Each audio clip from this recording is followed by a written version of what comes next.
Sanctus, Sanctus,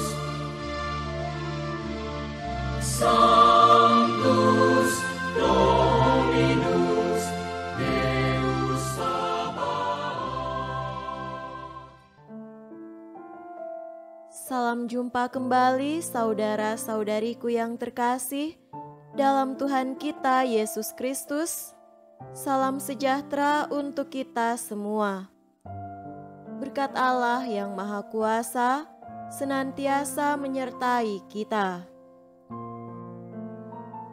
Marilah kita mendengarkan dan merenungkan bacaan-bacaan kitab suci hari Kamis tanggal 6 Juli tahun 2023. Bacaan pertama dari kitab Kejadian bab 22 ayat 1 sampai 19. Setelah semuanya itu, Allah mencoba Abraham. Ia berfirman kepadanya, "Abraham," lalu sahutnya, "Ya Tuhan." Firman-Nya, "Ambillah anakmu yang tunggal itu, yang engkau kasihi, yakni Ishak, pergilah ke tanah Moria, dan persembahkanlah dia di sana sebagai korban bakaran pada salah satu gunung yang akan kukatakan kepadamu." Keesokan harinya pagi-pagi, bangunlah Abraham. Ia memasang pelana keledainya dan memanggil 2 orang bujangnya beserta Ishak anaknya. Ia membelah juga kayu untuk korban bakaran itu, lalu berangkatlah ia dan pergi ke tempat yang dikatakan Allah kepadanya. Ketika pada hari ketiga, Abraham melayangkan pandangnya, kelihatanlah kepadanya tempat itu dari jauh. Kata Abraham kepada kedua bujangnya itu, "Tinggallah kamu di sini dengan keledai ini, aku beserta anak ini akan pergi ke sana. Kami akan sembahyang, sesudah itu kami kembali kepadamu." Lalu Abraham mengambil kayu untuk korban bakaran itu dan memikulkannya ke atas bahu Ishak anaknya, sedang di tangannya dibawanya api dan pisau. Demikianlah keduanya berjalan bersama-sama. Lalu berkatalah Ishak kepada Abraham ayahnya, "Bapa," sahut Abraham. "Ya anakku." Bertanyalah ia, "Di sini sudah ada api dan kayu, tetapi di manakah anak domba untuk korban bakaran itu?" Sahut Abraham, "Allah yang akan menyediakan anak domba untuk korban bakaran baginya anakku." Demikianlah keduanya berjalan bersama-sama. Sampailah mereka ke tempat yang dikatakan Allah kepadanya. Lalu Abraham mendirikan mezbah di situ, disusunnyalah kayu, diikatnya Ishak anaknya itu, dan diletakkannya di mezbah itu di atas kayu api. Sesudah itu, Abraham mengulurkan tangannya, lalu mengambil pisau untuk menyembelih anaknya. Tetapi berserulah malaikat Tuhan dari langit kepadanya, "Abraham, Abraham." Sahutnya, "Ya Tuhan." Lalu ia berfirman, "Jangan bunuh anak itu, dan jangan kau apa-apakan dia, sebab telah kuketahui sekarang bahwa engkau takut akan Allah, dan engkau tidak segan-segan untuk menyerahkan anakmu yang tunggal kepadaku." Lalu Abraham menoleh dan melihat seekor domba jantan di belakangnya, yang tanduknya tersangkut dalam belukar. Abraham mengambil domba itu, lalu mengorbankannya sebagai korban bakaran pengganti anaknya.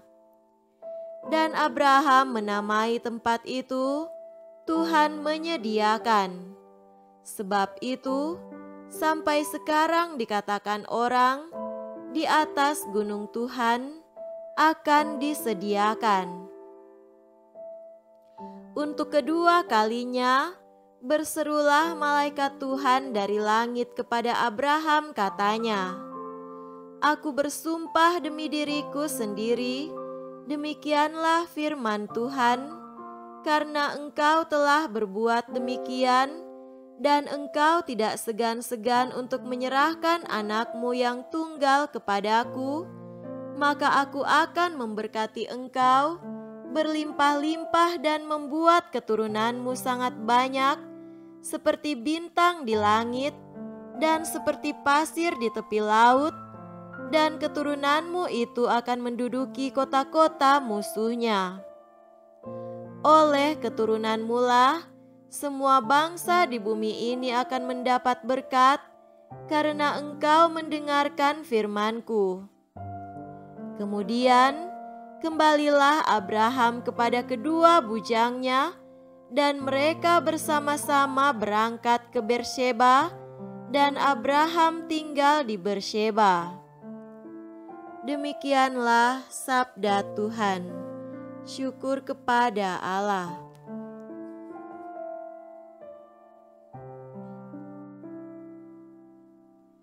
Semoga Tuhan beserta kita sekarang dan selama-lamanya.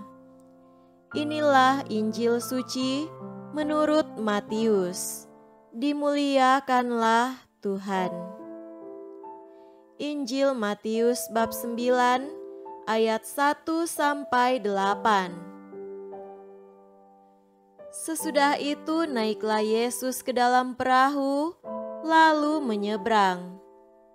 Kemudian sampailah ia ke kotanya sendiri.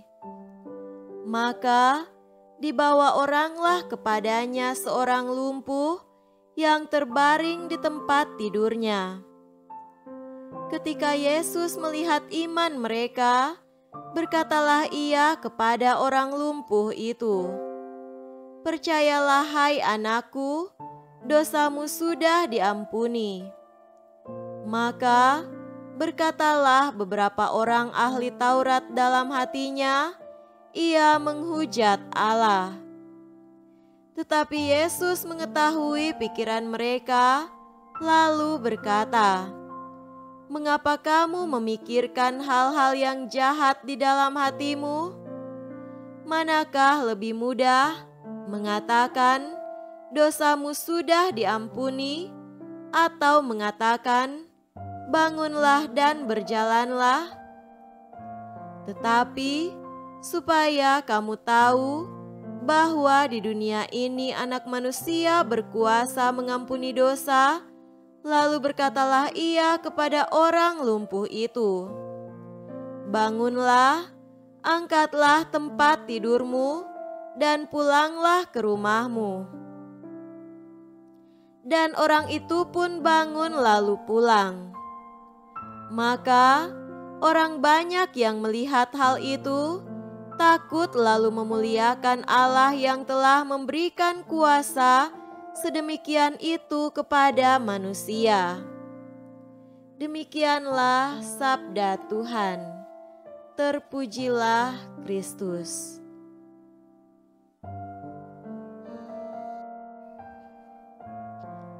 Saudara-saudariku yang terkasih dalam Tuhan kita Yesus Kristus, tema renungan kita pada hari ini adalah beriman dengan teguh.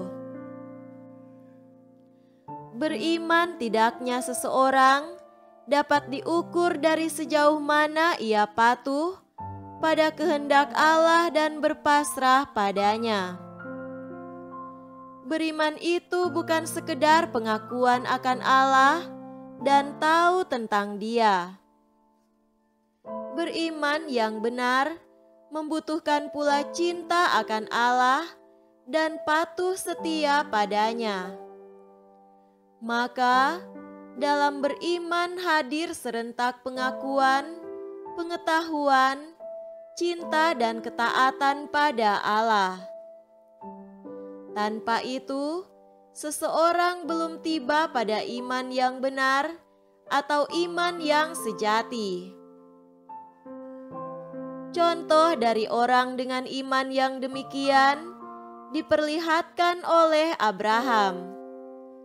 Betapa tidak, anak satu-satunya yang lahir dari istrinya Sarah yaitu Ishak, yang akan menggenapi janji Tuhan baginya, kembali diminta oleh Tuhan dari Abraham untuk dikorbankan baginya.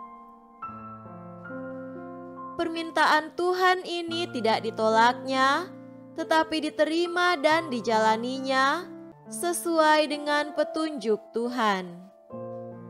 Dan Tuhan melihat keteguhan imannya ini seperti yang dikatakan kitab suci.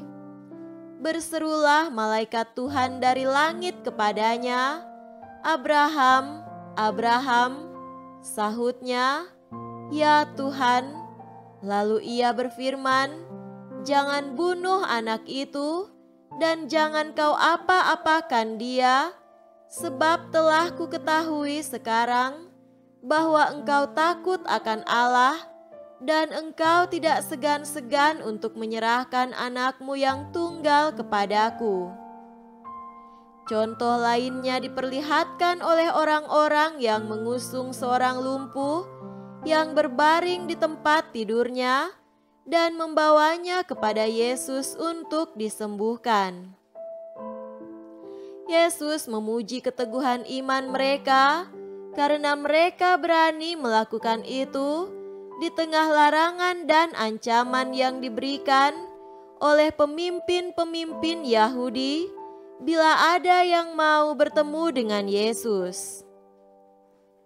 Saudara-saudariku terkasih, sebagaimana contoh-contoh tadi, hendaknya kita senantiasa mengingat bahwa Tuhan melihat keteguhan iman kita. Karena itu, apabila kita menyatakan diri sebagai orang beriman, maka hendaknya kita beriman dengan teguh. Dalam hal ini, tidak cukup bila kita hanya mengakui Dia dan mengenal Dia, tetapi juga perlu mencintainya dan patuh setia kepada kehendak-Nya. Semoga demikian. Amin.